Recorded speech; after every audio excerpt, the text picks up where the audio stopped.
যে ধুবুৰী যি সমষ্টি সেই সমষ্টিত ইতিমধ্যে উন্নয়ন প্ৰায় সমাপ্ত হোৱাৰ দিশে ধুবুৰীৰ চৌদিশে কেৱল উন্নয়ন আৰু এই উন্নয়ন কৰিছে এআইইউডিএফ দলৰ প্ৰধান মৌলানা বদৰুদ্দিন আজমলে প্ৰকৃততে এই কথা বিজেপিৰ সমৰ্থকসকলে কিমান দূৰ মানি চলে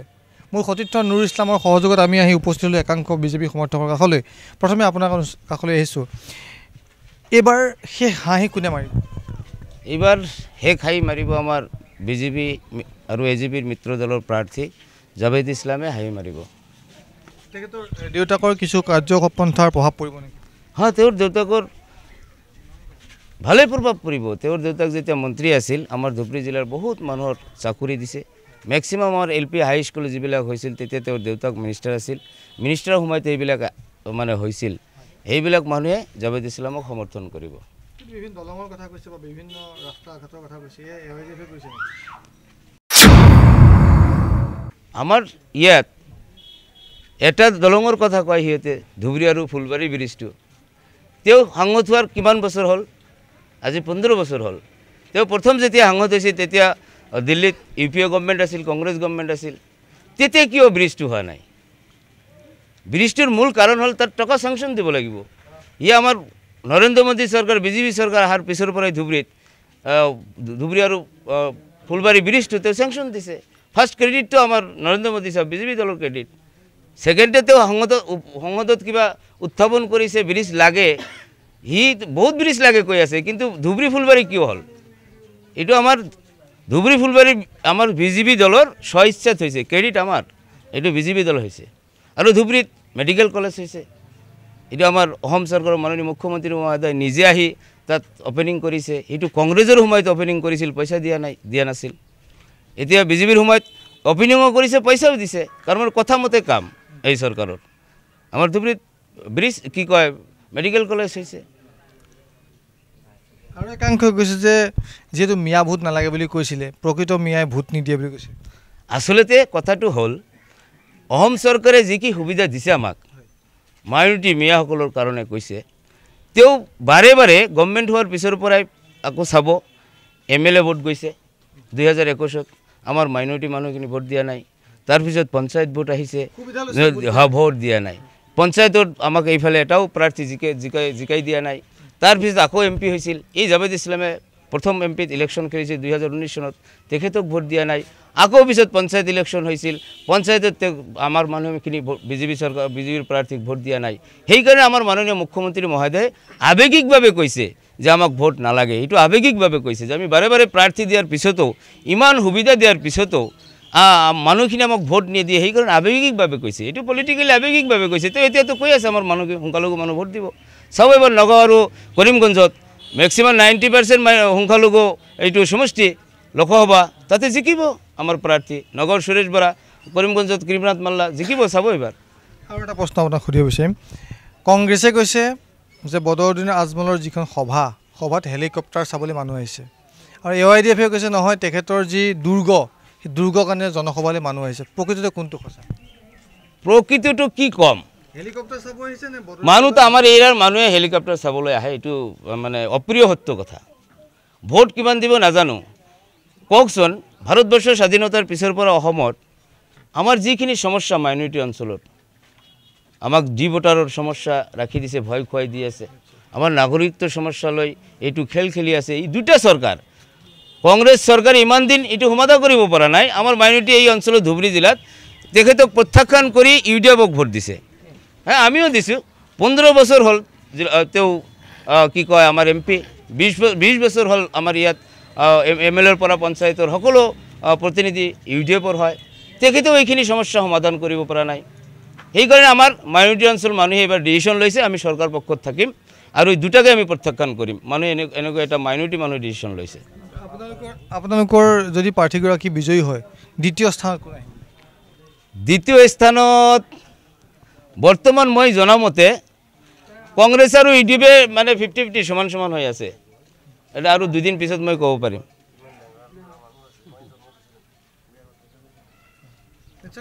আন একাংশ প্ৰশ্ন আছিল যে উন্নয়নৰ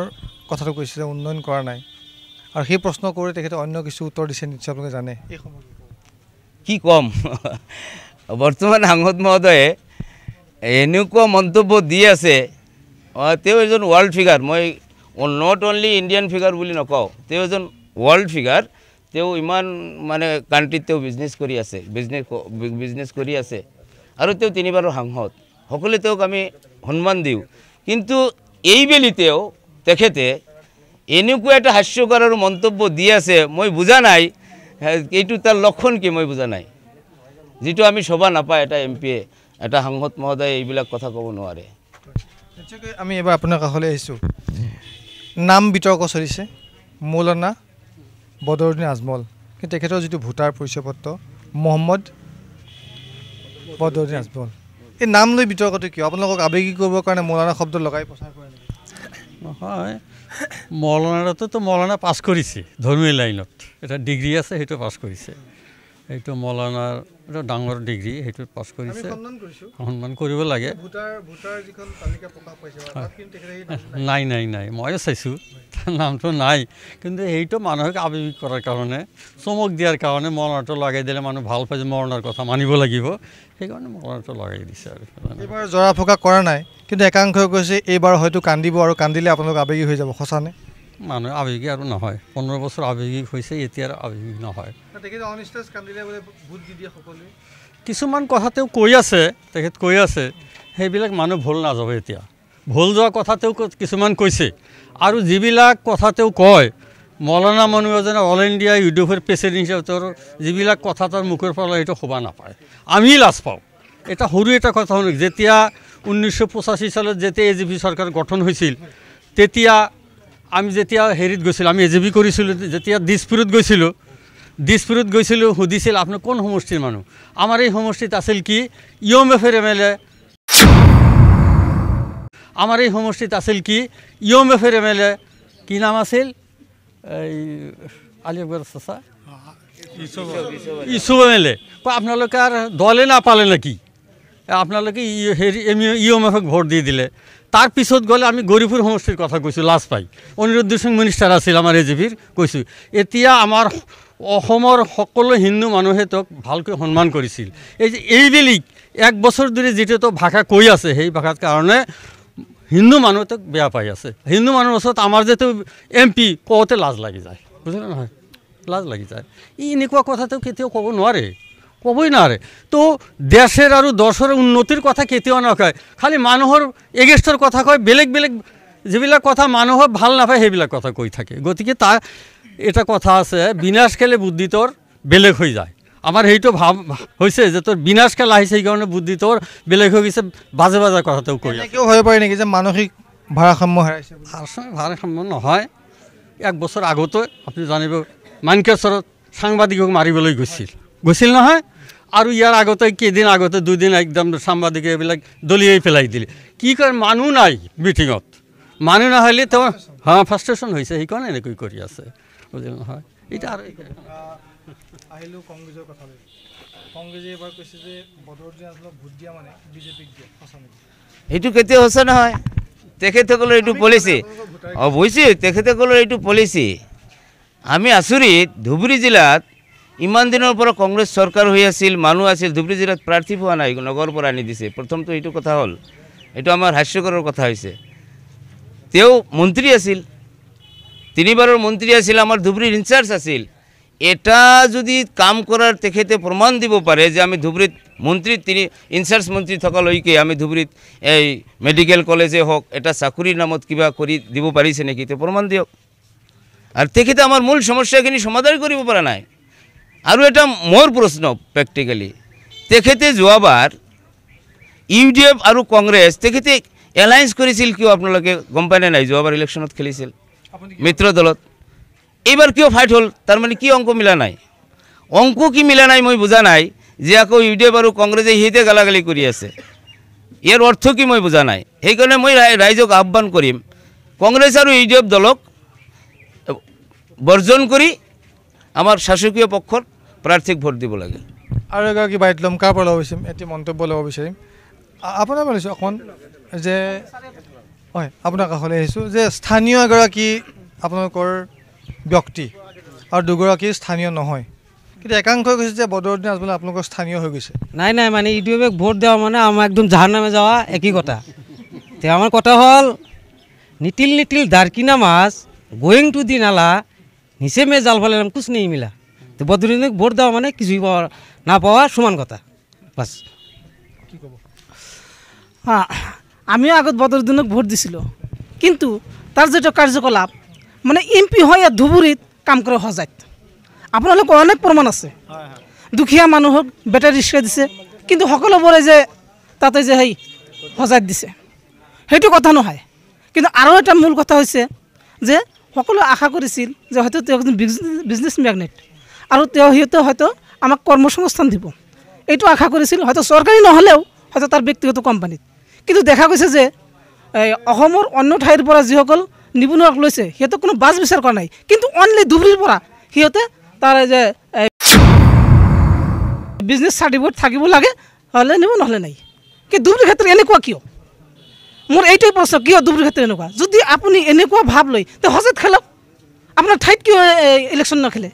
মোৰ সেইটোৱে প্ৰশ্ন। কিয় নেখেলে নিজৰ জেগাত নেখেলা কাৰণটো কি? কাৰণটো সেইটো বুজি নাপাওঁ, এটাই বুজি পাওঁ যে তাত ভোট নাপাব, হয়তো যিহেতু তাৰ বিজেপিৰ